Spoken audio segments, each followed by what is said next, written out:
Jeremy, has the reluctance of Orthodoxy to embrace Tikkun Olam openly largely a matter of PR? Is it a deeper inclination of Orthodoxy to not be doing what the other guys are doing? To look more internally and say, they're political, we're about God, we're about living a halachically consistent life? I think that the Judaism and its teachings has always had a strong social conscience. I think you look at Leviticus, you look at our attitudes towards the poor, our attitudes towards welfare, social justice. Those are writ large in the Talmud. Unfortunately, I think they have been studied large and not always practiced large, but the principles have always been there.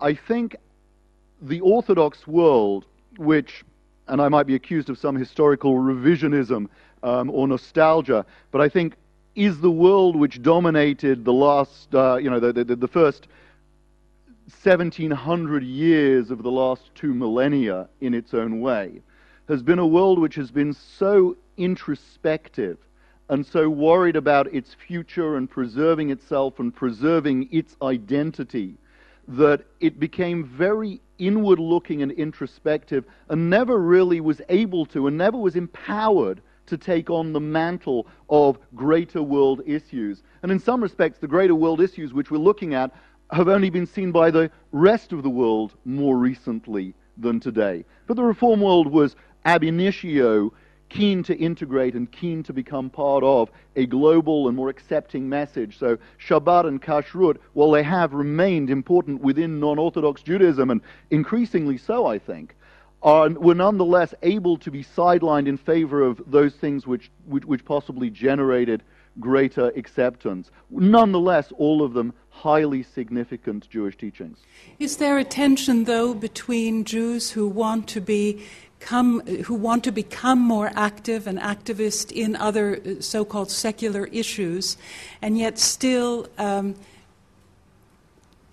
work hard to prevent intermarriage and to ensure growth, statistical growth? I think there is a tension because there's far too much work for all of us to do all the work all of the time. But within halakha, the Jewish form of legal development, there's an interesting generalization, which is when you've got a religious question about what to do in the world, how to resolve a particular problem, you don't go to your ivory tower yeshiva rabbi. If you need a psak on something, you're supposed to go to your local congregational minister who knows something but is able to relate the question you have to the world around you and the issues. It's not a matter of academic resolution of issues, it's about practical. So I think that within the Jewish world, those of us who are engaged in the practical interaction, the interfaith, the bringing of religion and its teachings to the wider world, are the ones who are actually charged with the mantle of developing where Judaism goes practically, while the ivory tower theologians are able to develop interesting dispositions of where next in the Talmud and what happens when a dead lizard touches a bottle of wine, and can the Kohanim drink it in their temple service? I don't think many of us will be worrying over that problem this evening. Rabbi Saperstein, you're described as the quintessential religious lobbyist on Capitol Hill. That was an interview with my mother.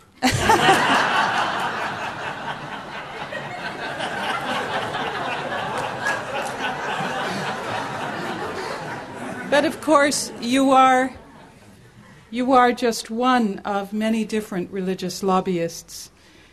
Do you think the Jewish people will always require people like you in Washington to ensure that they have a future? It depends whether you believe we're going to bring around the Messianic times within our vision of history. If you don't, the answer is yes. If you do, then someday it won't be necessary. So it depends on a theological belief that you have. I doubt I'm going to be out of business in my career, unfortunately, here. Let me just ask two questions, or two sets of questions, just for a second, if I can. How many people here are from Australia? Would you raise your hands? How many people are not from Australia or North America? Would you raise your hands? All right, how many people are not Jewish who are in the room? Okay, so with your indulgence, I want to take of my 10 minutes, 3 minutes, just to say a couple of basic things about Judaism in the Jewish community. Because there are a lot of things that have been tossed in here and woven together. When you want to think about Jews, start when Judaism began in ancient Israel. And think about the civilizations at that time: Egypt, Persia, Babylonia, Greece, Rome. Were they national entities? Every one of them had a national expression. Were they cultural entities with their own literature, their own language, their own dance, their own music? Every one of them was a cultural manifestation of a group.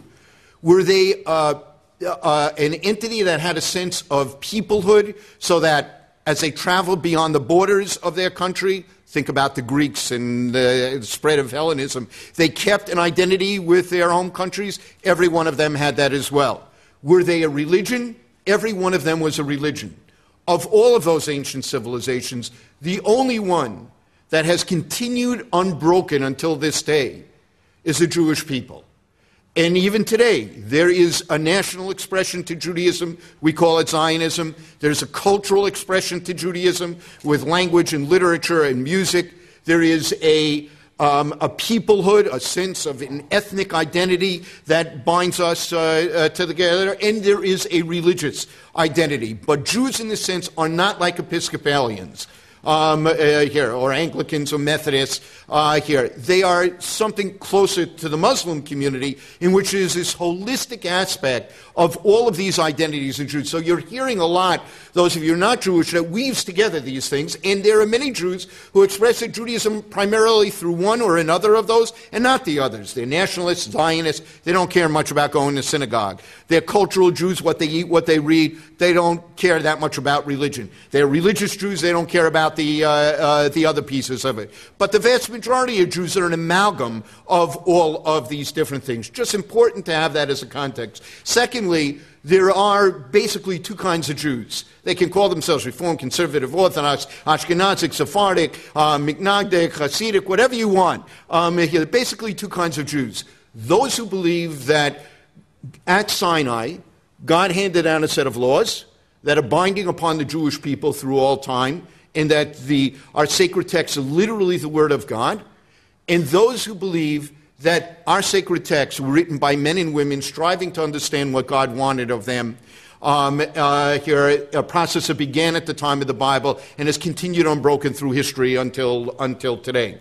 And there are enormous consequences, not different than many other religious traditions at difference, core difference. But just keep that in mind as you're hearing about different approaches. I will say one thing: every story in the Bible, every legend in the Bible, many of these stories have parallels in other cultures, except one. One is absolutely unique, and that is Sinai.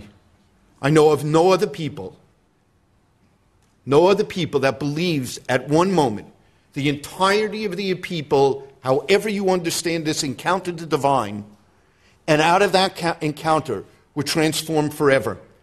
And it transformed forever in a particular way, and that is this understanding that one God had called us to create a world of justice and peace for all people and to be ethical people in our daily lives, that sense of ethical monotheism.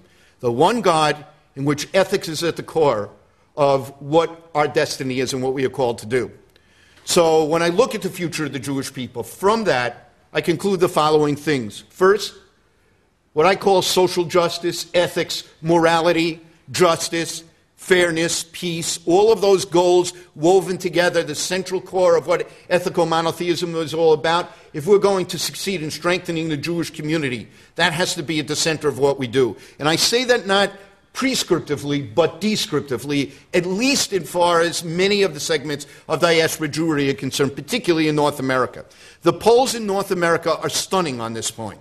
When asked the question of what is, and listen carefully, the primary expression of your Judaism, if you're a North American Jew, not the only one, because go back to my four descriptive pillars of Judaism, we're an amalgam of all kinds of different things. But when asked what is the primary expression, 14 to 17% of North American Jews say support for Israel. 17% say Jewish ritual or worship.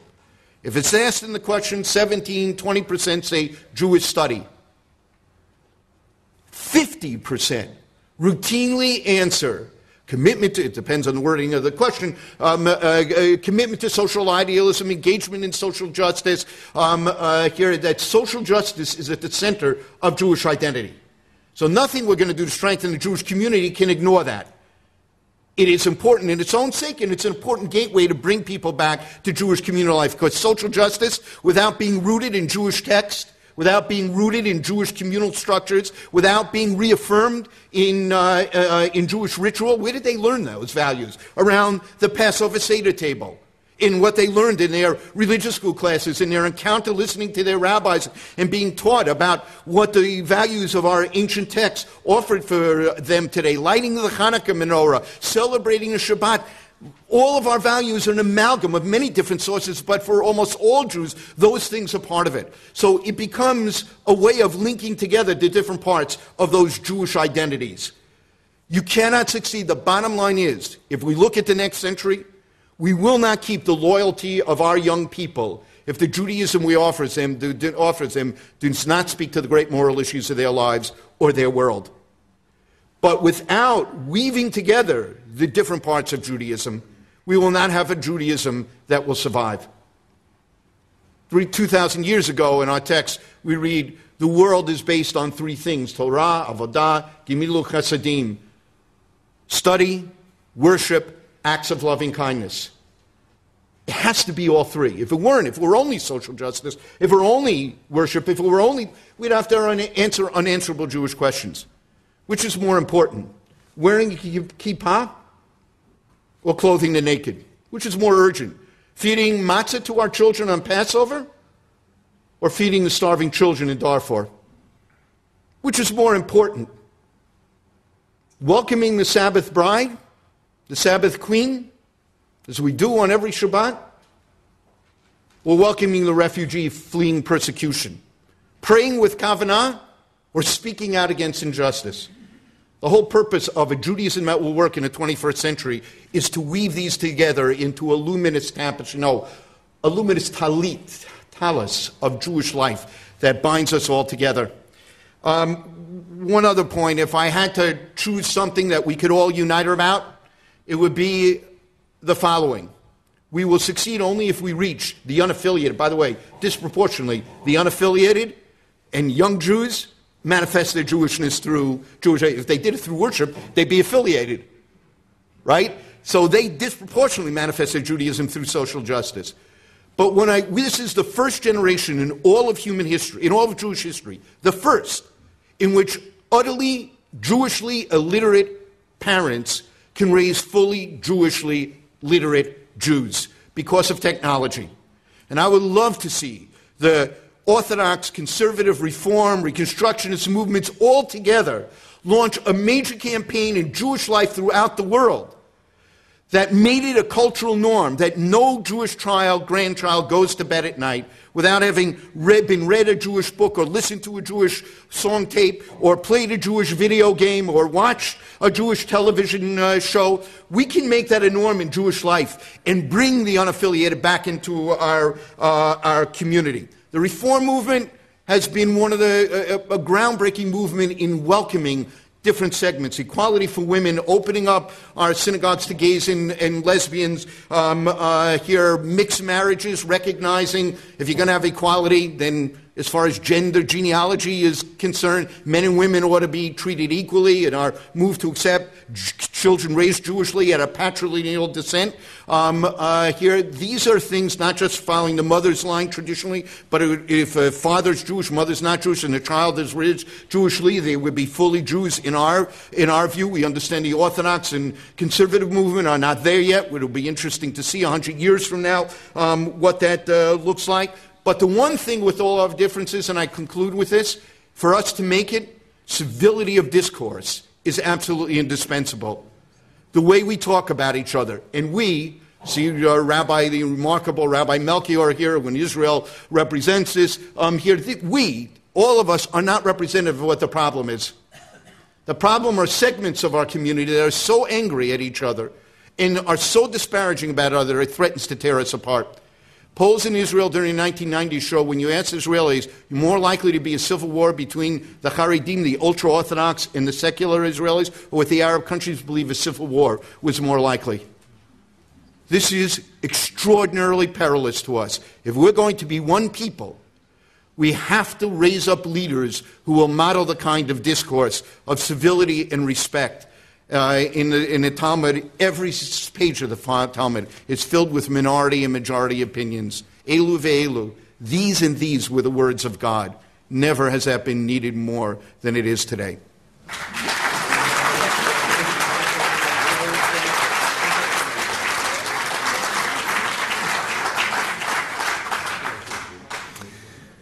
Rabbi Saperstein, it must be a burden on your heart then to be both a lobbyist for Israel and also a reform rabbi who upholds views and beliefs that Israel does not recognize. Certainly patrilineal descent would be one of them, and also marriage, reform marriage in Israel.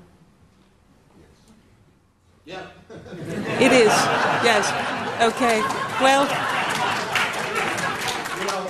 Sometimes even people we love do things that are wrong, and it doesn't stop us from loving them and working to try and fix problems and strengthening the things that are good at the same time. And countries we love can often do things that are wrong. It doesn't stop us from loving it, strengthening the things that are good and trying to fix the things that are wrong. Our engagement with Israel is aimed at doing that.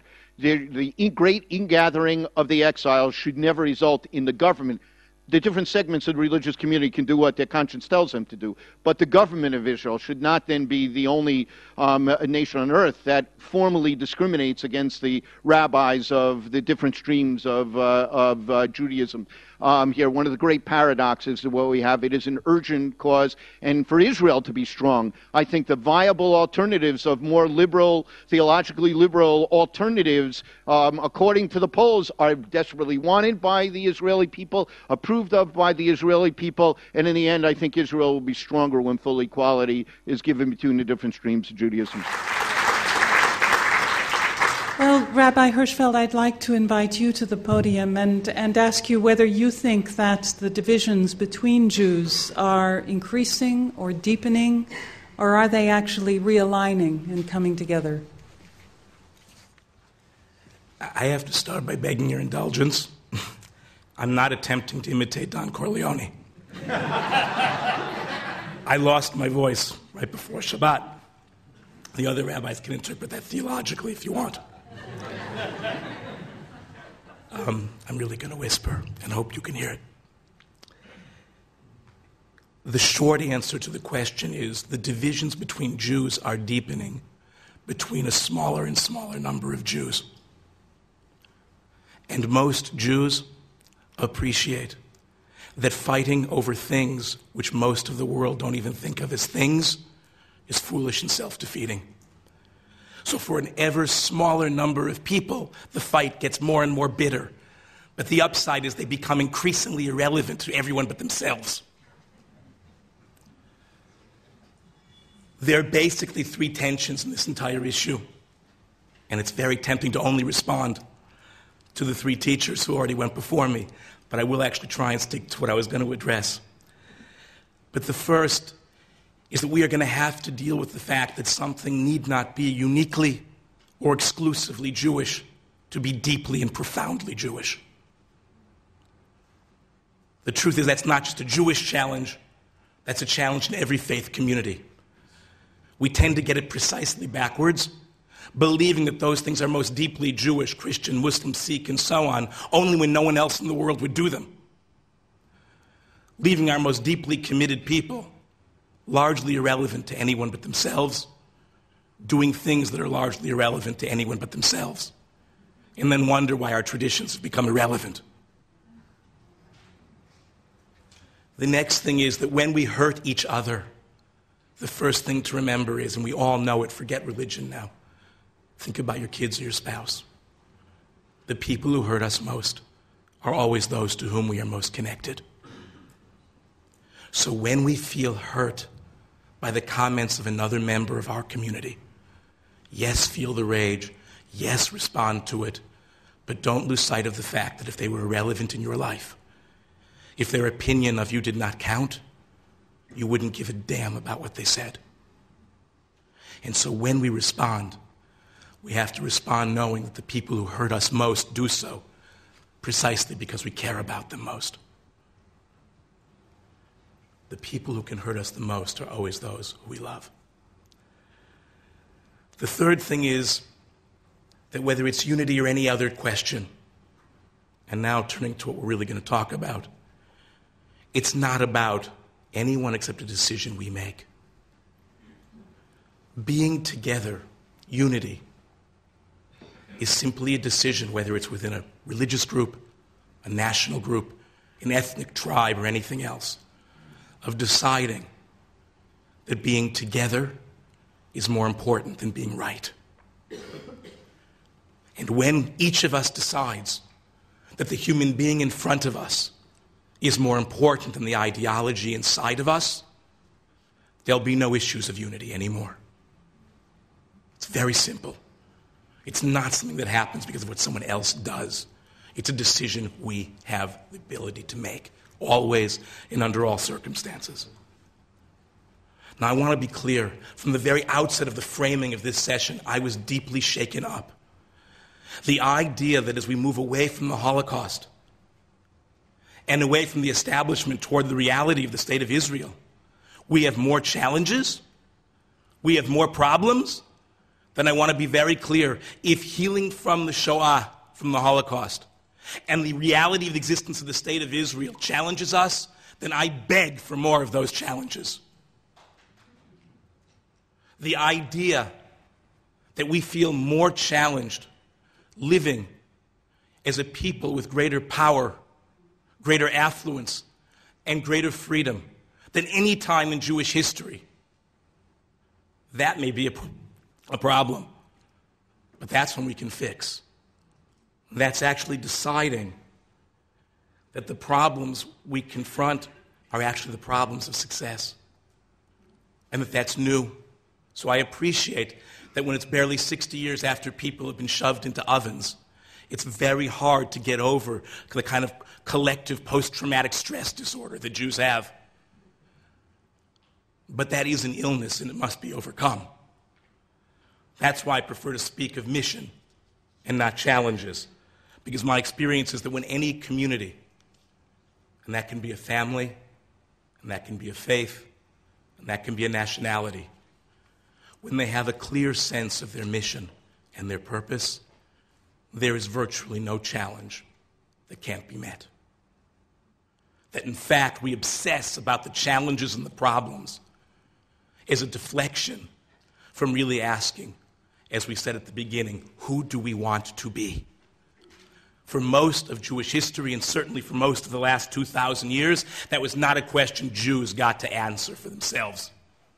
It was answered by others, by officials of churches, and people who wore crowns, and people who stood at the gates of ghettos, and now, frankly, it scares the hell out of us, because we get to answer, who do we want to be? But the mission of the Jewish people is eternal. The context may have changed, but the mission is actually no different now than it was 3,500 years ago in the time of Abraham and Sarah. It was really always and continues to be the same three things.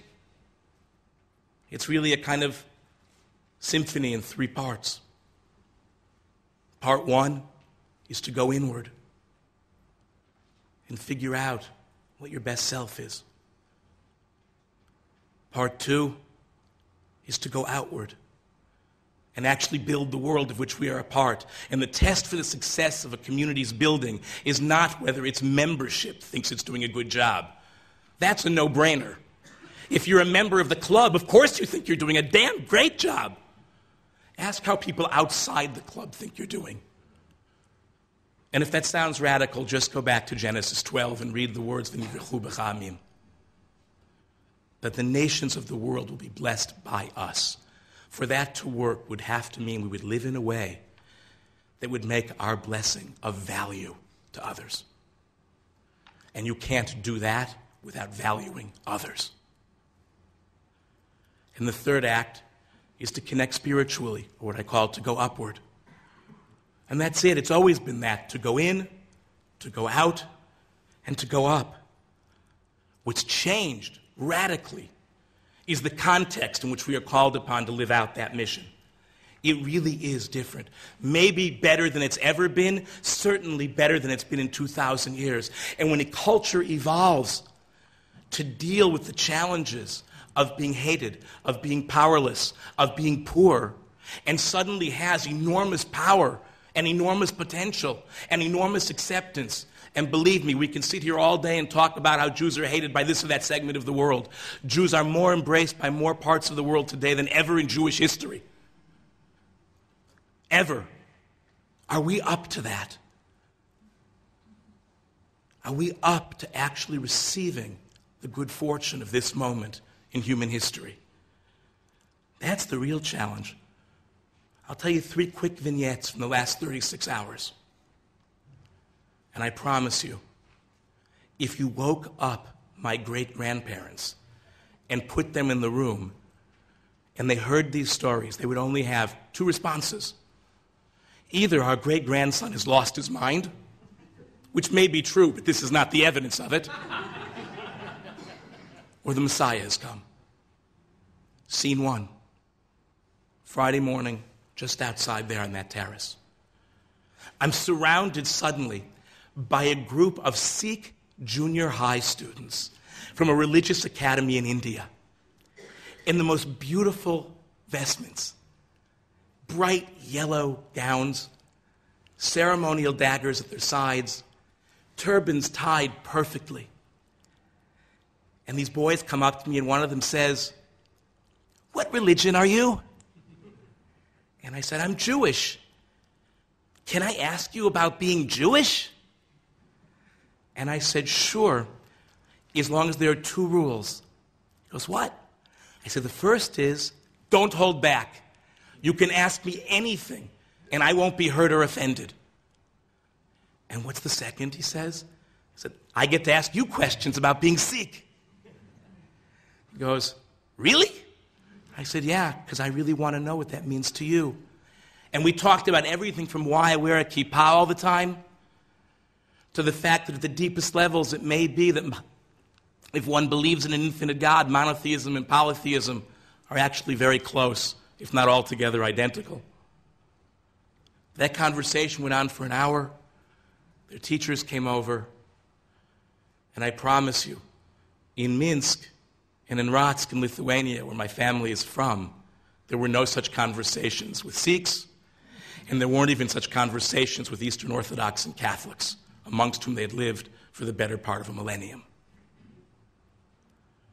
Then I go Friday night to what I'm told is the oldest synagogue in Melbourne. And it's a very small, the building is big, there weren't a lot of people there, to say the least. 2 of the 15 people who stayed after services, and there were 15 people at services, who stayed for dinner were not Jewish. One of them traces his ancestors back to a prison ship that landed in Hobart, and the other one is a Palestinian Italian who says that she finds her greatest sense of community here in this Orthodox synagogue led by a Chabad Hasidic rabbi. Told you, it's either crazy or the Messiah's come. And we're sitting at dinner and may convert, might not convert, it doesn't matter. This is their place in the world, is with the Jews.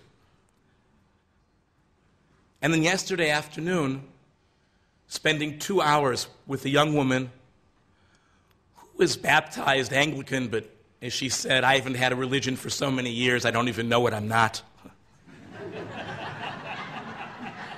It's a good line. I told her I was going to use it. Literally saying, I don't get to talk. I've never met a rabbi. But I have a feeling you can help me with what's going on in my life. And gets to the point where she's sitting weeping. And says, I don't cry in front of anyone except, as she said, my mom. But I'm crying in front of a rabbi. Now, we have a decision to make. And the we here is Jews, as the Jewish people goes forward, but it's the member of any community. Do we want the security of hiding out behind sandbagged walls, turning each of our faiths into a fortress of arrogance and sanctimoniousness? Or do we want to thank God every day as those walls come down and figure out what it means to maintain one's spiritual integrity while remaining genuinely open? We have to decide if we believe in ourselves enough, if we believe in our tradition enough, if we really believe enough in the first fact of human existence in Jewish teaching, that all people, as Jeremy already said, are created in the image of God. The issue is not, is the world big enough? It's, are we big enough to help realize the promise of that vision in this world? Thank you.